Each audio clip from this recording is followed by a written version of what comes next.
தமிழ்நாட்டில் ஒரு இளிச்சவாய் இருக்கா. அந்த இளிச்சவாயின் பேர் என்ன? அண்ணாமலை.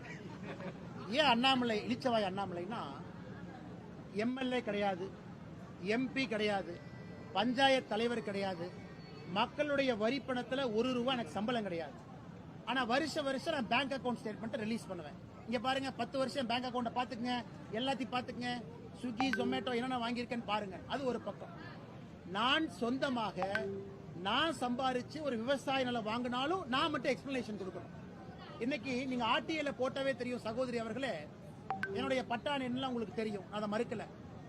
சந்தை மதிப்பை விட மார்க்கெட் ரேட் என்ன இருக்கோ அதை விட அதிகமான ரேட்டுக்கு அந்த லேண்ட அதிகாரப்பூர்வமாக வாங்கியிருக்கோம். அரசுக்கு வரியும் கட்டியிருக்கோம். எதற்கு? இயற்கை விவசாயம் செய்ய வேண்டும் என்கின்ற ஒற்றை நோக்கம்.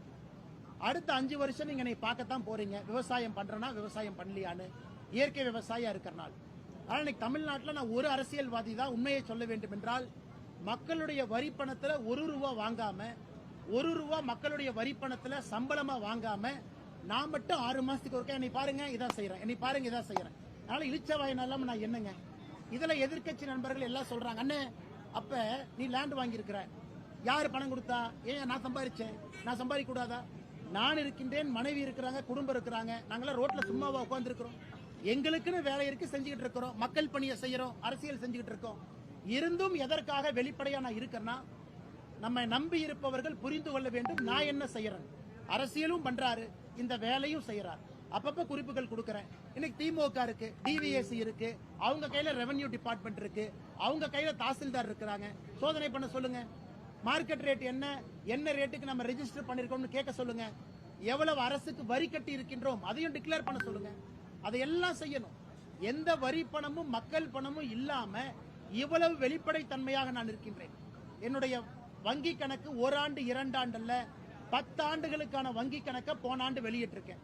அடுத்த ஆண்டு என்னுடைய இன்கம் டாக்ஸ் அதை வெளியிடுவேன் எலெக்ஷன் நேரத்தில். அதிலையும் மக்கள் பார்க்கறான். இன்னைக்கு நான் ₹3.5 கோடி கடனாளியா இருக்கேன். அதையும் பேச மாட்டாங்க. கடனும் வாங்கி இருக்கேன், கடனுக்கு வட்டியும் கட்டுறேன். அந்த வட்டியை வைத்து என் தொழில் நடத்துறேன், பொழப்ப நடத்துறேன். 3.5 கோடி கடன் ஒரு மனுஷனுக்கு இருக்கு. ஒரு மனுஷன் வங்கி கணக்கை வெளியிடுறான், ஒரு மனுஷன் மக்களுடைய வரி பணத்துல வாழல. இதை தாண்டியும் நாங்க மட்டும்தான் எங்க நேர்மையை நிரூபிச்சுக்கிட்டே இருக்கணும்.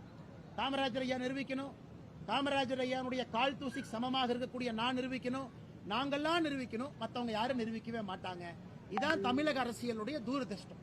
ஏன்னா நாங்க நேர்மையா இருக்கிறனால யார் சொல்வதற்கு முன்பும் நாங்கள் இதயத்தை திறந்து காட்டுறோம், இதான் நாங்க அப்படின்னு. ஆனா மற்றவங்களுக்கு இது பொருந்தாது, பரவாயில்லை. ஒரு நாள் தமிழகத்தில் அந்த நாளும் நேரமும் வரும்.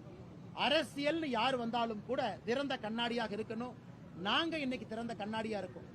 இதே மக்களுடைய வரி பணத்துல சம்பளமாக நாங்கள் வாங்கும் பொழுது இதை விட 100 மடங்கு இன்னும் வெளிப்படையாக இருக்கும். அது தமிழகத்தினுடைய அரசியல் புரட்சியாக இருக்கும். அந்த காலம் வரும் பொழுது நாங்கள் செய்து